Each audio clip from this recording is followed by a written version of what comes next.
MP of Great Britain, the head of the Special Committee on Culture, Media and Sports, and he's been for 3 days in Kiev already. He met with many politicians, and he will be talking about British-Ukrainian relations in the context of what's happening now. The floor, and we're very happy to have here John Whittingdale. He's the chairman of the Select Parliamentary Committee on Culture, Media and Sports, and he's also a chairman of the All Parliamentary Group on Ukraine. He's been here for 3 days, had many meetings with various Ukrainian politicians, so he'll brief us on the outcomes of his trip, as well as he will brief us on the current UK-Ukraine bilateral relations in the context of the current crisis. So the floor is yours, John. Vasyl, thank you very much for your invitation to come again to the Crisis Media Centre. The last time I was here was just before the presidential election, when I came over with a group of British members of Parliament to talk to Mr. Poroshenko and others just ahead of that election. And it is a great pleasure to be back in Kiev. And in the last few days, we've had an opportunity to meet members of the government to discuss what has happened since. Obviously, the biggest event which has happened since my last visit is the Russian destabilization and then invasion of eastern Ukraine. And that is something which we have been discussing with a number of different meetings. We have met Mr. Yatsenyuk. We have met Mr. Litvinenko of the National Security Council. We've met Deputy Foreign Minister. We've met Mr. Paribi and representatives of a number of the parties that will be contesting the elections in the next 4 weeks. The two things which I shall take away from my visit and take back to tell my government and to talk to my colleagues in the House of Commons. The first is that the activity in eastern Ukraine is not being fully reported in my media or in the Western media. It is being portrayed very much as a separatist movement which is unsympathetic to the Ukrainian government, but what is not given nearly sufficient attention is the actual presence of Russian armed forces in the territory of Ukraine. And that is something which we have heard about whilst we've been here. We've seen the evidence, but it has not had as much attention, I think, as it should have done in the Western media. It is not appreciated fully that this has been an invasion of your territory by Russian troops. And whilst we hope that the ceasefire holds, nevertheless, it is unacceptable that this should have happened. It is why we have imposed sanctions, but I shall certainly go back and say that we need to take as strong measures as possible to make clear to Russia that this cannot be tolerated for them to invade a sovereign country, as has happened. The other thing which I have taken great encouragement from is, as chairman of the Parliamentary Group in the House of Commons, I have members from all the political parties in Britain who are friends of Ukraine. And I was keen to establish links with the new political parties that will be contesting your elections in just a few weeks' time. And I think we've already met about 5 or 6 of those parties. We're going to meet 1 or 2 more before I leave. But what has been very encouraging is to find the number of people, particularly young people, who have decided to enter politics. Having previously been active in civil society, in voluntary groups, they now feel that a change has happened in Ukraine and that they can take part in the democratic process and participate in politics. And we've met a number of young candidates from different political parties who are seeking election. And that is a very, very positive sign. I think it shows that democracy is vibrant in Ukraine and that your young people are engaging in the political process. And that is why we shall watch your elections with considerable interest. Every party we have spoken to has given us predictions that they will easily achieve the threshold and have representatives. Not all of them can be right, but we shall wait and see what happens. But I hope after that, I will be returning to Kiev, and I hope we will have visits to London so that we can strengthen the already good links between members of the British Parliament and the newly elected members of the Rada after the 26th of October. Thank you, John. I have a question related to the hybrid warfare Ukraine is currently going through, and the hybrid warfare is actually characterized by the use of the information as a weapon. And what we are facing here is actually the massive Russian propaganda, Yes. which is being poured into the people in the UK as well. And I was just wondering what your thoughts are on maybe more stringent oversight over a number of Russian media outlets and other Russian activities which have been done in London as well as other parts of Great Britain. There is no question that the Russian propaganda machine is very active and is extremely effective. I know the effect it has had on people living in eastern Ukraine who suddenly had access to Ukrainian media removed and were fed a constant diet from Russian media, and that is part of the Russian destabilization efforts. Now, in London, of course, we have a free media, and we believe that freedom of speech is a fundamental part of a democracy, and people can write their views, and we have a wide spectrum from those who are fiercely critical of President Putin right through to those who are apologists or even supporters of his.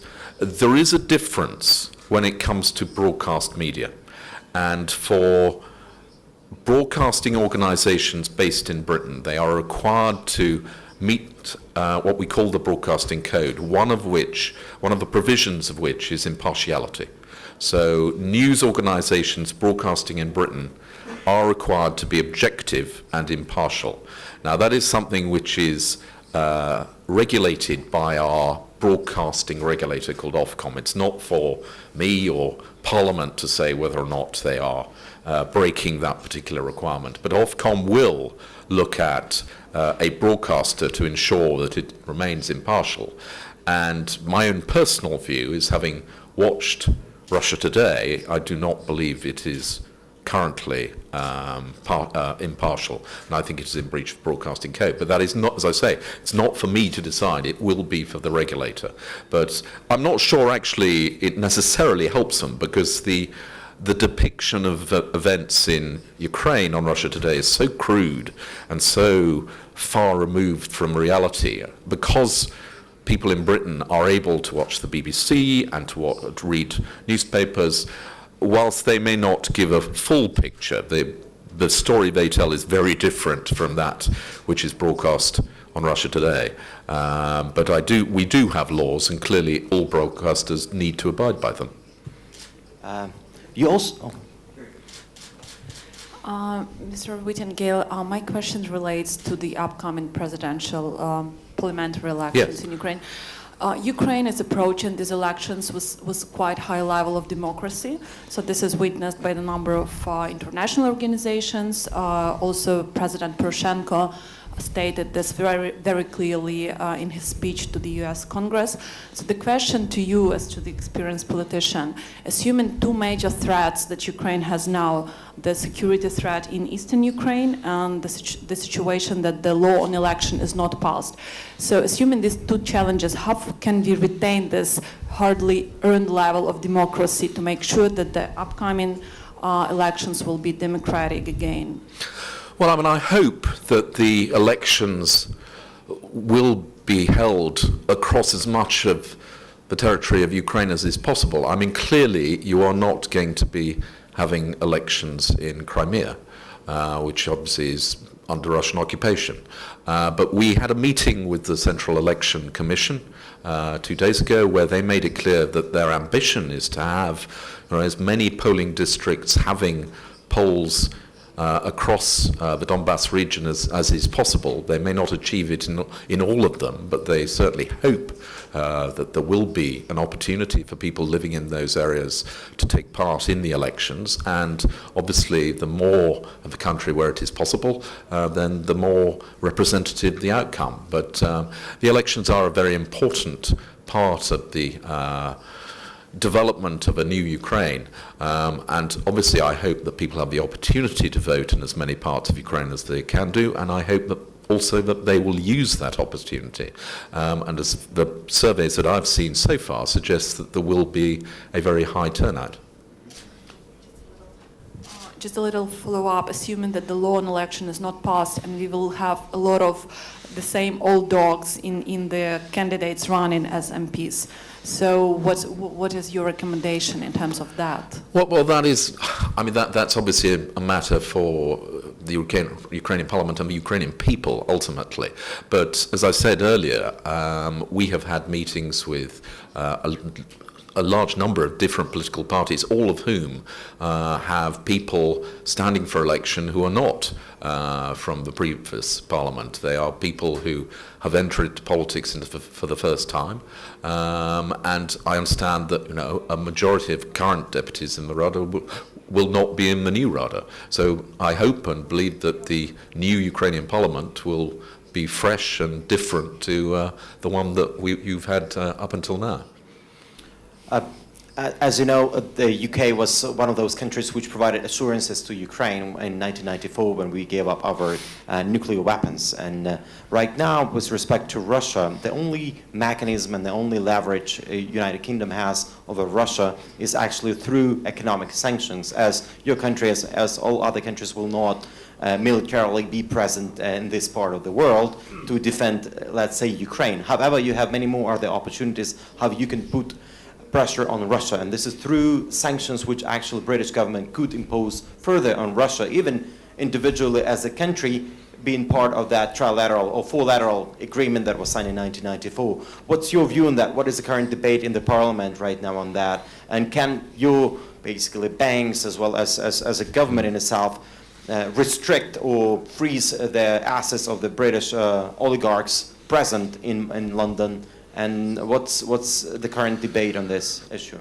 Well, we have had a steady strengthening of sanctions as Russia has continued to be in breach of all agreements, and even the last agreement signed with President Poroshenko, Russia has not fulfilled any of the undertakings given, and that means that we will continue to exert greater pressure on Russia. I think we do need to strengthen sanctions to make it absolutely clear that unless they abide by the terms, if they need to withdraw from eastern Ukraine and to release the people who they have taken hostage, unless those measures are met, then they will have to face more severe sanctions. Now, we have now taken action against Russian financial institutions, and one of the things we were told yesterday was the impact that sanctions are now having on the Russian economy in terms of the amount of money that has left Moscow since those sanctions have been put in place, and also the effect on the level of the ruble.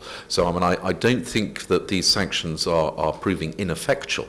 Whether or not they will be sufficient to persuade Putin to reverse his policy is a different matter, but it has got to be clear that there is a price, and if he goes on behaving in this way, that price will become higher and higher. So I will be pressing for further measures unless we see a change in Russian policy. Just the last question, because I know that you have a very busy schedule for the rest of the day. You have a new foreign secretary right now, Secretary Hammond, and I wonder if you plan to have a meeting with him anytime soon, and perhaps if you do, if you were to brief him on your trip to Ukraine, what would be the three key messages you'd like to convey to him? Well, Philip Hammond was, of course, our defence secretary before he became foreign secretary, so he has some familiarity. But I saw him immediately before I came here.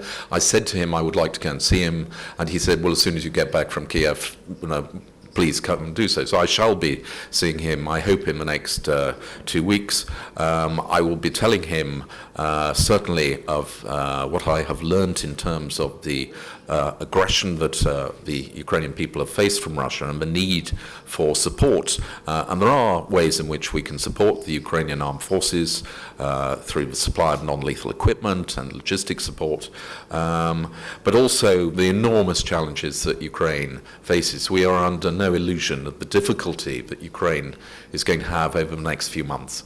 The difficulty particularly of getting through the Ukrainian winter is a huge challenge. It has been raised with us in a number of our meetings, and that again is something where I hope that my government and all Western governments will do as much as they can to support your country. Thank you, John. Thank you very much. Have a safe flight back home. Thank you.